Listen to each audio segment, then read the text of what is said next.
Tov, I was asked by the Lakewood Scoop to explain what happened at Silicon Valley Bank, what are the ramifications, what led up to it, and what this could mean for me and you. So I want to give one disclaimer. I'm not a financial advisor. I'm just a simple person that's reading the news just like you are. No inside information, and please don't take any advice from this video to make decisions on. It's just more education, and then do your own research before you make any decision, and consult with the financial and professional people that are in your field to give you the advice. So what's important to understand how the bank went under is, how does a bank make money? What does a bank do? In the simplest of forms, a bank borrows money from us, the public. Collectively, we could put $100 million into a bank. Now the bank has that money, and they're paying, let's say, 2%. They have to now recover that $2 million they're paying out.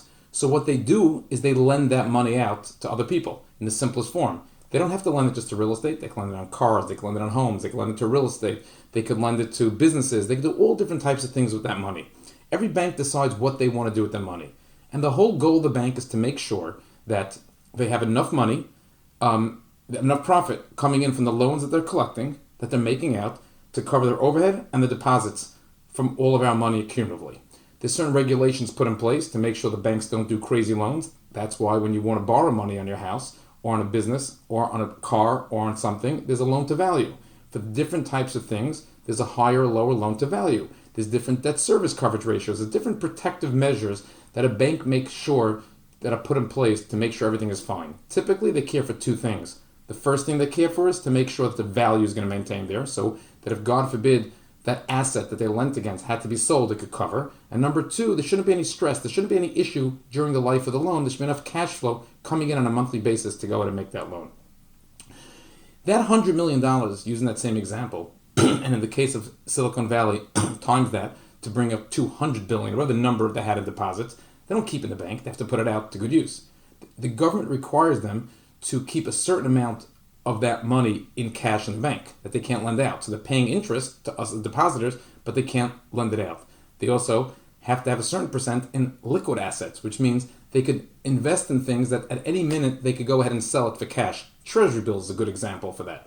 Other things that the government will make them do is also the government could give them lines that they could borrow money from the feds. All of these things together is how a bank operates in the simplistic form. As Warren Buffett, I think it's Warren Buffett who said, you don't lose money until you actually sell. Meaning, if I buy a stock today and the stock is trading at $10, and then next year it goes down to $9, but I don't sell it till it's $11, I never lost money while I was at $9. On paper, I could have maybe lost money while I was at $9. But did I actually lose money in the process? Am I actually down? No. It's what you buy versus what you sell. The interim could just be a paper loss. Every once in a while, though, a person has to do what's called mark to market. Because when you walk into a bank and you want to borrow money, as a mortgage broker, I walk in, I talk on behalf of a client. I tell a bank, the building is good, but you should also trust this client. You know how rich this client is? This client is worth $100 million.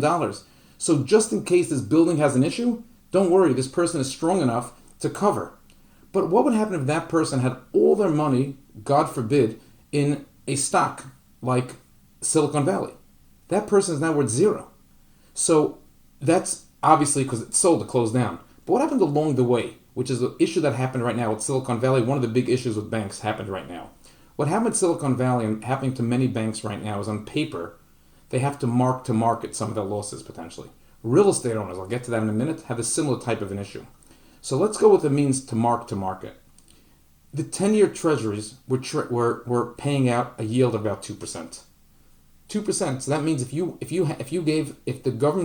the bank took the whole $100 million that we gave the bank and they would buy treasuries, they'd be getting 2% from the treasuries and pay us 2%. They'll be break even, not making money. There's probably expenses there. But what would happen now? What happened now that the 10-year treasury went up at one point to 4%? If the bank had to go tomorrow morning and liquidate, sell all their treasuries, they're not going to be able to sell it for $100 million, because someone's going to say, if I buy it from you for $100 million, and I want to get 4% of my money, it's not going to give me that. It's only giving away $2 million that all these securities, all these bonds. It's not giving me. It's not going to give me. It's only giving me 2%. I need to get 4%. So in order for them to sell it, they have to sell it now for $50 million. Go to someone and say, here, pay me $50 million, And then 4% of $50 million is $2 million, and it works out perfectly. So if the government when a bank lends money to the government, and the bank in effect, when you're borrowing treasuries, you're in effect lending money to the government. If you stay till the end of the 10 years and you believe the government's going to pay you back, you're going to get back the full 100 million. But if you need money today, the value of that treasury today is cut in half. Now it's somewhere not exactly half because there's still a value, you could hold it out till the end of the term. But simple math, that's the issue. So what's been happening all along, it's going back to the beginning of what I said before, is that there's $100 million worth of deposits. The bank did different things with it. What they believed was regular securities, liquid securities they could sell right away. They went out to the market. They having a bank. They started having issues, normal issues in the market. What was their issue? Because what does Silicon Valley Bank do? Silicon Valley is venture capital. Almost every venture capital firm would want to be involved at some level. That was the bank of choice. That was the main bank of choice. So take example GParency. GParency got venture capital money. If I wanted to go ahead and borrow money against my shares, and I walk into a regular local bank, they're not thinking to lend me money against my shares. But if I went to Silicon Valley Bank, because they have a bunch of VCs are with them, they would say, oh, GParency is worth this amount, is how much it's worth. So Ira's shares in this company is worth X dollars. The loan to value is not going to be 75%, but there's a number that they're going to lend, and they're comfortable because they turn to their network of venture capitals and say, if God forbid Ira couldn't repay the loan, would you buy Ira's position and then cover that loan? That's how they made their money. The rates were, when they lent out money, they lent it out to founders of venture capital firms, and they banked venture capital firms. They also did real estate, but that was a big part. How many VC deals were going down over the last few months? Not that many. So their normal business was slowing. Their regular business was slowing. So for them just to operate sometimes, they have to go ahead and sell. This is the simplistic form. I'm not going exactly. I'm sure there's other pieces here, mismanagement and other points. But they have to go out there in the simplistic form. They have to go out there and borrow and sell some of the liquid assets. They thought they were going to sell $10 billion worth of liquid assets and get $10 billion to keep money in the bank to run their regular operations. They went out to the market, and let's say they only got $9 billion for it because rates went up and people didn't want to buy out those assets right away. So it came to them is that now they're short $1 billion. They realized, they're going to be in trouble. If they had to now mark to market and adjust everything, they don't have enough money to cover all the deposits and run the bank. So they have to go out there. This could be normal course. They have to go out there and sell a piece of the business. Let me go take it now to a different example to pause this so you understand. Somebody has a regular business they're running. Their business costs them $200,000 a month to run. They have $1 million in the bank. They're good for 5 months. If they don't get any money at the end of the 5 months, any profits, they're closing down. If they're about to close down, but someone thinks, hey, if they can't open, they're going to one day, think about Amazon. How many years did Amazon lose money? And they kept covering the losses, and then look where Amazon is today. If someone believes in that business, they'll go to the founder and say, listen here, you need another $1 million to carry for an additional 5 months. That's when you'll start becoming profitable. We'll give it to you, but we want a certain percent of the business. There's no business that happens during the day. However, if people think that this business will never become profitable, and someone chirps into the investor's ear, hey, why are you investing in that business that's never going to become profitable? And that investor either pulls back totally or says, I want a bigger and bigger percent in order to sell, in order to invest in your business. To a certain extent, when there's fear is what happens, what came together. What Silicon Valley Bank had an issue is when they actually started seeing losses and actually started to go out and raise money, and they couldn't secure the money as fast as they want to go raise the money. Then people got nervous. I have money in the bank, Silicon Bank, that's how I run my operations, and the FDIC only chose $250. Then you had one major VC sent an email out to all the companies he invested in and say, hey, this bank has issues, pull your money out. And like, why keep it there? It's not like you're making enough money to keep it there. Go to another bank. So pull out the money. What's called a run on the bank, $40 billion is run on the bank. The bank doesn't have that money, so the regulators have to close down the bank. Does it mean that everyone's losing their money? It just means that insurance is not covering it. But there's real ramifications happening as we sit here tonight. I'm recording this video on Saturday night. What's going to happen by Monday morning is anyone's bet. But there's all different theories going on. So the fact of the matter is, why did this bank close down? This bank closed down because it was a run on the bank. I'm on a chat that has 1,000 real estate players on the chat. And they start talking about a different bank. And I was just watching. I don't know what's going to happen come Monday morning. But I was just watching how so many people, just because of fear, it's a blend of just fear. It's a blend of why take a risk, even if I'm not nervous, to a blend of actually nervous about that bank, and they could start doing a run on a different bank. That could be really happy and fine. So this domino, fear of fear itself, could keep running this issue and could cause major damage going forward. The best case scenario now is that the feds go and they get someone to buy this bank over the weekend.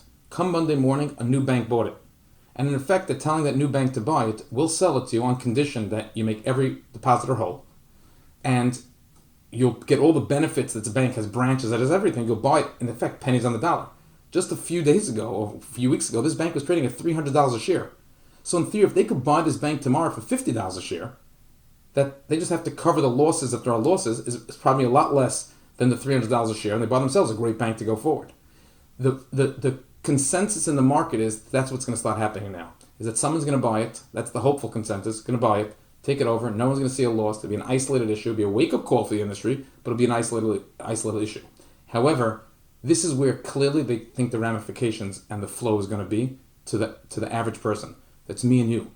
Is that if tomorrow morning you have money in the bank, if you have less than $250,000, it's not an issue. Someone, a business or a person has more than $250,000 they kept in the bank. Where are you going to keep it now starting tomorrow? Like, why do you want to deal with this? That's your safe, hard-earned money that you are saving for whatever you're saving up for. What do you want to do with that money?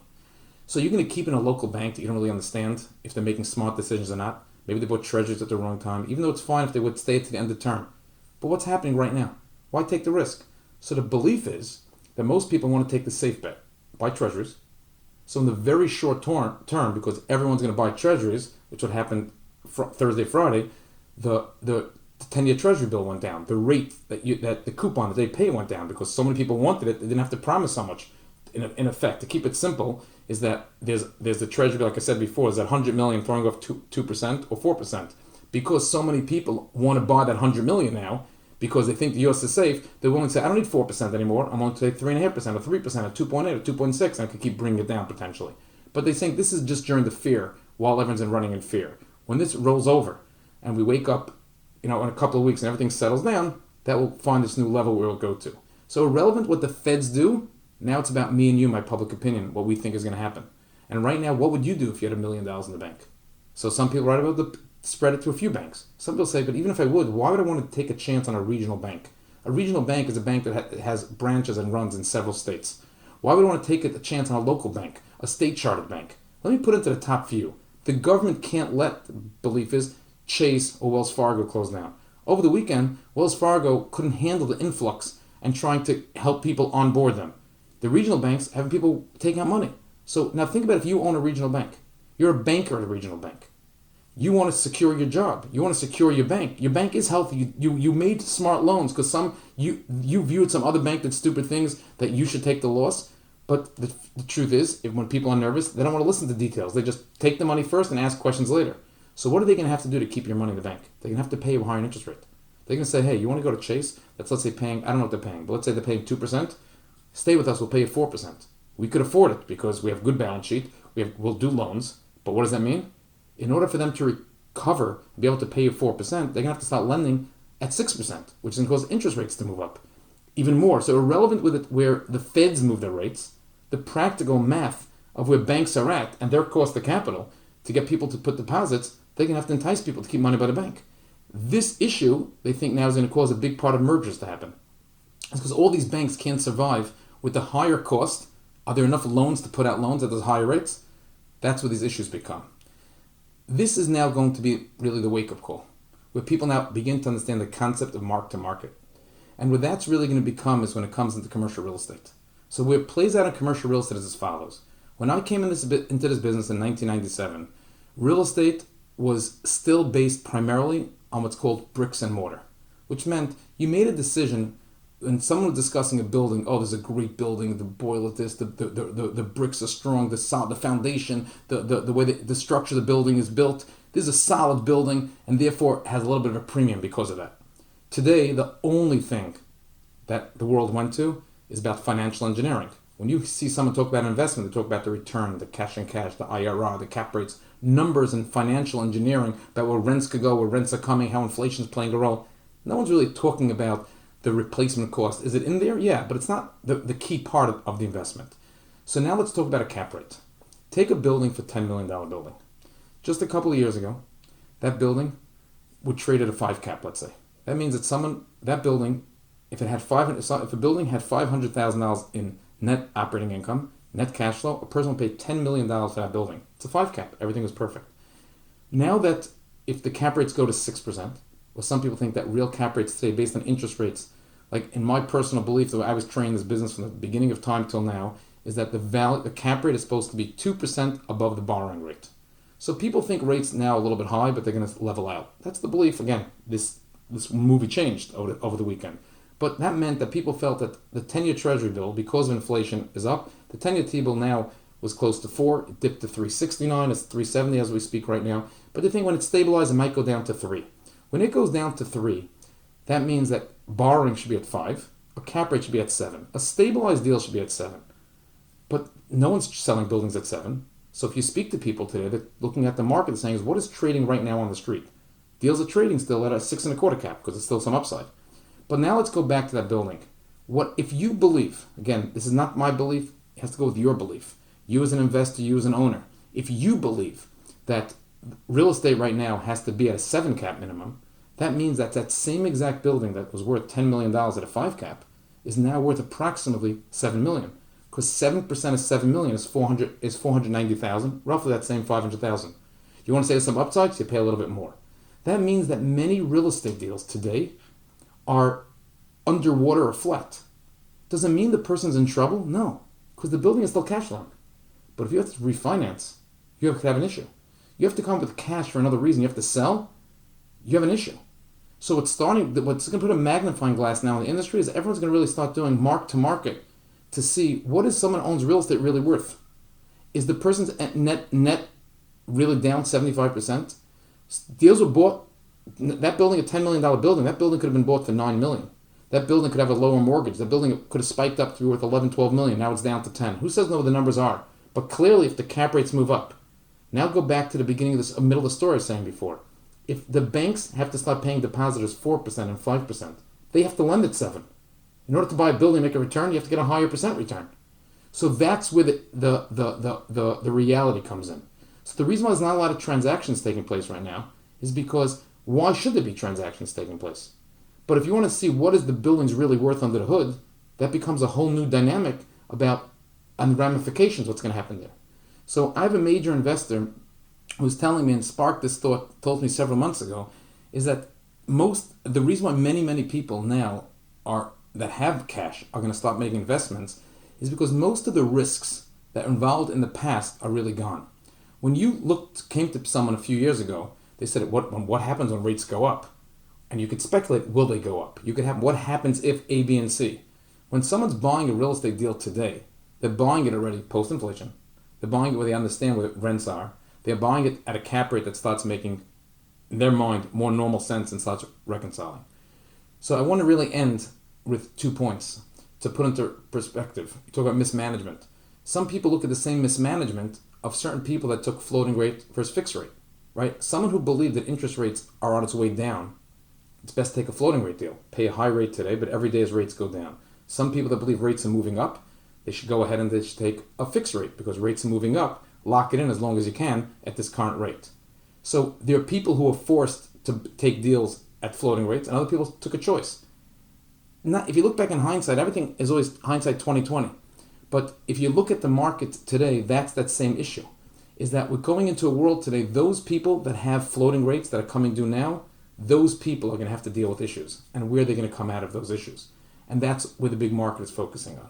So if you're going into the marketplace today and you're looking around how it's affecting the typical business is running as business as usual. A business that needs, a real estate company that needs to borrow money or raise money in a big world today, that's where the questions start becoming. And also, based on the world going forward, where the winners, where the losers are going to be. One thing which I keep going to a sentiment of one positive line is that for many years, I would ask questions, other people ask questions, and the answer was, this is just the way it is. Just the way it is going to be gone. That's all gone now. From this point going forward, everything's going to start making sense at this point going forward. It's going to start logically making sense. Every decision and business move that people are going to make, you can understand, it makes sense. This building is trading for more because it has a lot of upside. and this building is trading for less because it's really not as nice as the other building. This building's not at work, so I'm not going to just say, oh, this is what people pay, so irrelevant to those issues. This bank falling apart at this level, the second largest bank crash, is what's going to bring it all together for everyone to start seeing a world a little differently. So I hope this was the clarity on a lot of different moving parts. Now at least you can start reading the papers and plug in and the discrepancies from here. I'll be sharing this video over the next day onto LinkedIn, and with there we could engage in a dialogue between myself, you, and the whole LinkedIn network that could really share and give their insights there. Stay positive. God runs the world, and He can make the decisions to work in spite of everything around you to work perfect for you. Best of luck in everything you do.